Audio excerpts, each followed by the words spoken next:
بسم اللہ والصلاۃ والسلام علی رسول اللہ۔ ناظرین کرام، جیسا کہ آپ کے علم میں ہے کہ سوشل میڈیا کے اوپر آج کل ایک بات بہت وائرل ہو رہی ہے۔ مفتی سمر عباس اتاری کے اوپر یہ الزام لگایا جا رہا ہے کہ اس کے اوپر 295C کے تحت توہین رسالت کا مقدمہ درج ہونا چاہیے اور 295C کے تحت اس کے خلاف کارروائی ہونی چاہیے۔ اور یہ الزام جو ہے یہ انجینئر محمد علی مرزا نے اپنی ایک ویڈیو میں لگایا ہے کہ مفتی سمر عباس اتاری نے ایک حدیث کا اپنی طرف سے من گھڑت اور کس بیانی کرتے ہوئے ایک حدیث کو بیان کیا ہے اور رسول اللہ کی طرف جھوٹ کو منسوب کیا ہے۔ یہ الزام انجینئر محمد علی مرزا نے لگایا ہے۔ میں مفتی سمر عباس اتاری کے حوالے سے یہ بات بیان کرتا چلوں کہ جس طرح کی بازاری زبان وہ شخص استعمال کرتا آ رہا ہے اور جس طرح سے کرتا ہے اس کو قطعاً جسٹیفائی نہیں کیا جا سکتا اور اسلام اس کی اجازت بالکل بھی نہیں دیتا۔ لیکن یہاں پہ میں یہ معاملہ ضرور بیان کروں گا اور جو میرا مقصد ہے ویڈیو بنانے کا وہ یہ ہے کہ جس طرح سے اس معاملے کو لیا جا رہا ہے یہ معاملہ دراصل اس سے زیادہ گمبھیر ہے اور یہ اس سے بھی زیادہ خطرناک ہے۔ اس کا جو ظاہری اعتبار سے ہم دیکھ رہے ہیں اور ظاہری اعتبار سے جو گفتگو ہو رہی ہے، کچھ لوگ اسے جسٹیفائی کر رہے ہیں کہ نہیں جی یہ گستاخی نہیں ہے، کچھ لوگ یہ کہہ رہے ہیں کہ یہ گستاخی ہے، تو اس سے بڑھ کر یہ معاملہ گمبھیر ہے۔ آیا یہ آقا کریم صلی اللہ علیہ وسلم کی شان میں گستاخی ہے یا نہیں؟ یہ معاملہ اپنی جگہ پہ اس کی ایک الگ نوعیت ہے، لیکن اس سے بڑھ کر بھی اس معاملے کی یہ اس سے بھی زیادہ خطرناک ہے اور یہ اسلام کے خلاف اس سے بڑھ کر ایک سازش ہے جس کی طرف میں آج کی اس ویڈیو میں سب کو متوجہ کرنا چاہوں گا۔ معاملہ یہ ہے اصل میں کہ مفتی سمر عباس نے جس طرح سے حدیث کا مفہوم بیان کیا ہے، اگرچہ یہ حدیث کی کتابوں میں موجود ہے اور اس کا معنی علماء نے مہذب انداز میں بیان کیا ہے اور کچھ علماء نے اس کا دوسرا معنی بھی بیان کیا ہے، جس طرح سے مفتی راشد رضوی نے بھی بیان دے دیا ہے کہ اس کا یہ معنی شارحین حدیث نے لیا ہے۔ لیکن میرا یہاں پہ سوال یہ ہے کہ اگرچہ اس کے اوپر 295C کے تحت کارروائی ہوتی ہو یا نہ ہوتی ہو یہ ایک الگ بات ہے، اگرچہ اس کو آپ گستاخی کہیں یا نہ کہیں، لیکن پھر بھی ہمارے اکابرین کی نظر میں اور بالخصوص فکر رضا کے مطابق یہ انداز بیان بالکل بھی درست نہیں ہے اور اسے جسٹیفائی نہیں کیا جا سکتا قطعاً۔ اور آپ کیسے کہہ سکتے ہیں کہ یہ گستاخی نہیں ہے اور آپ کیسے اس چیز کی اجازت دے سکتے ہیں؟ حالانکہ ہمارے اکابرین نے تو یہاں تک کہا ہے کہ اگر قرآن مجید برہان رشید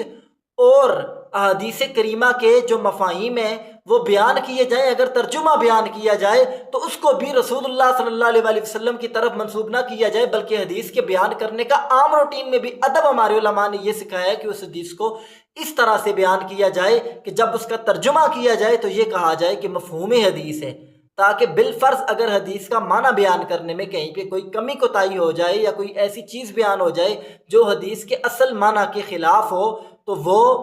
جو کمی کوتاہی ہے وہ آقا کریم صلی اللہ علیہ وسلم کی طرف منسوب نہ ہو۔ اور ہمارے علماء نے تو ہر حدیث کے بیان کرنے کا یہ ادب بیان کی ہے،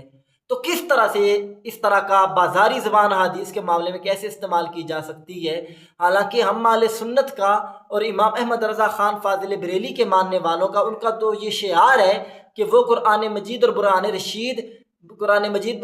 اور احادیث کریمہ کے اندر جہاں پہ ایسے الفاظ آئے ہوں کہ جو ذو معنی ہو، دو معنوں کا احتمال رکھتے ہوں، یا اگر اس کے لغوی معنی وہ بنتے بھی ہوں تو اعلیٰ حضرت نے کتنی ایسی آیات ہیں کہ جس کا ترجمہ دیگر مترجمین نے اس کے لغوی اعتبار کو دیکھتے ہوئے وہی ترجمہ منوان لکھ دیا کہ جو لفظی طور پہ بنتا تھا، لیکن اعلیٰ حضرت مجدد دین و ملت نے وہ ترجمہ کیا جو شان الوہیت اور شان رسالت کے لائق تھا۔ تو اس طرح سے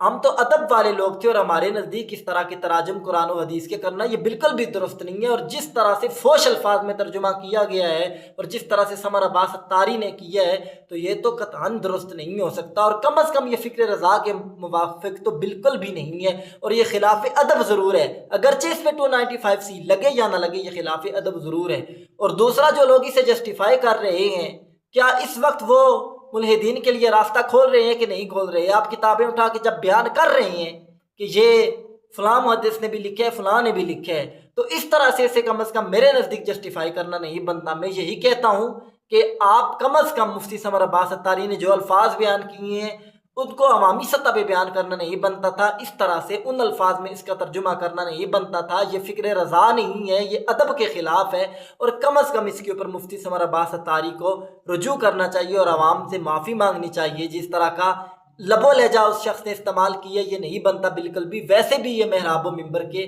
مطابق نہیں ہے۔ لیکن اصل بات یہ ہے کہ اس وقت جو سازشی عناصر ہے، جو لبرل طبقہ ہے، جو اسلام مخالف طبقہ ہے، وہ چاہتا کیا ہے؟ وہ یہ چاہتا ہے کہ وہ علماء کی چھوٹی چھوٹی باتوں کے اوپر گرفت کرے گا، اور یہ کوشش کی جا رہی ہے بہت عرصے سے کہ مشہور ترین پاکستان کے نامی گرامی علماء کے خلاف ان کی اس طرح کی چیزوں کو ہائی لائٹ کیا جائے، اور ان کو ہائی لائٹ کرنے کے بعد ان سے کوئی ایسا معاملہ ہو تو اس کے اوپر گستاخی کا ان کے اوپر الزام لگایا جائے، اور اس الزام کو ثابت کیا جائے، اور ثابت کرنے کے بعد جب ان کے لوگ اسے جسٹیفائی کرنے کی کوشش کریں گے کہ نہیں یہ گستاخی نہیں ہوئی، تو اس سے پھر راستہ کس طرف ہموار ہوگا کہ یہ گستاخوں کی معاملت کے لیے ہموار ہوگا، اور وہ پھر کورٹوں کے اندر جن گستاخوں کے کیس چل رہے ہیں اس کے اندر وہ سہولت میسر کریں گے۔ اس لیے جتنے بھی ہمارا مذہبی طبقہ ہے، ہم سب کو اس وقت سب سے زیادہ اس معاملے میں احتیاط کرنے کی ضرورت ہے کہ ہم اپنے الفاظ کا چناؤ ایسا رکھیں کہ جو اسلامی تعلیمات کے موافق ہو، اور قطعاً ہم ایک بات کو 1000 بار سوچ کے کریں، کیونکہ لبرل طبقہ بہت عرصے سے اس کوشش میں ہے کہ پاکستان کے نامی گرامی علماء کے اوپر اور مذہبی طبقات کے اوپر اس طرح کے کیسز بنائے جائیں اور ان کے اوپر الزامات لگائے جائیں، اور جو اصل کیس ہیں، جو اصل گستاخ ہیں، جنہوں نے گستاخیاں کی ہوئی ہیں، جن کے کیس کورٹوں کے اندر چل رہے ہیں، ان کو سہولیات دی جائیں اور ان کے لیے سہولت پیدا کی جائے ان کیسوں کو ختم کرنے کی۔ اصل معاملہ یہ ہے، اور اس لیے یہ کوششیں ہو رہی ہیں۔ تو ہمارے لوگ بھی جو فوراً آگے دفاع کرنا شروع کر دیتے ہیں، انہیں سوچنا چاہیے کہ وہ دفاع کرنے کے بجائے اگر کہیں پہ کوئی ایسا معاملہ ہوتا ہے تو فوراً اگلے بندے سے رجوع کروایا جائے، توبہ کروائی جائے، بجائے مزید دلائل دینے کے اور مزید ان چیزوں کے اندر جانے کے، کیونکہ اس کے ساتھ خدا نخواستہ جو اصل حضور کی گستاخی ہے اس کا راستہ ہموار کیا جا رہا ہے۔ یہ پاکستان کے آئین سے گستاخان رسول کے خلاف جو 295 کا قانون ہے، اس کو ختم کرنے کے لیے یہ گناہونی سازش رچائی جا رہی ہے، اور ہمارے علماء کو سمجھ نہیں آ رہی ہے۔ ہمارے مذہبی طبقات کو سوچنا چاہیے اس چیز کو، خدا را اس چیز کے اوپر نظر ثانی کریں، اور ہمارے علماء سوچیں سمجھیں اس چیز کو کہ یہ کتنی بڑی سازش کی جا رہی ہے، جو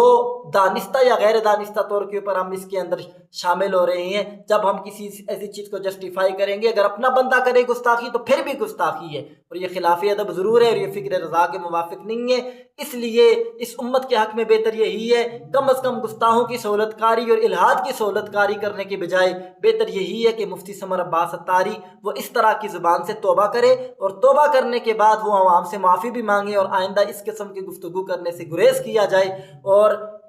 جتنے بھی ہمارے علماء کرام ہیں، جتنے بھی ہمارے مذہبی طبقات ہیں، وہ گفتگو کرتے ہوئے لازمی احتیاط کریں، کیونکہ اس وقت حالات اس طرف بنائے جا رہے ہیں۔ 295C کے قانون کو متنازع بنانے کے لیے کوششیں کی جا رہی ہیں، یہ انجینئر جیسے لوگ اس کے اندر استعمال ہو رہے ہیں، اس لیے یہ چھوٹی چھوٹی بات کے اوپر گرفت کریں گے۔ اس لیے ہمارے علماء کو چاہیے کہ وہ ان چیزوں کو سوچیں اور سمجھیں۔ اللہ تبارک و تعالی ہمیں صحیح معنوں میں سمجھنے کی توفیق عطا فرمائے، اور سازشی عناصر کی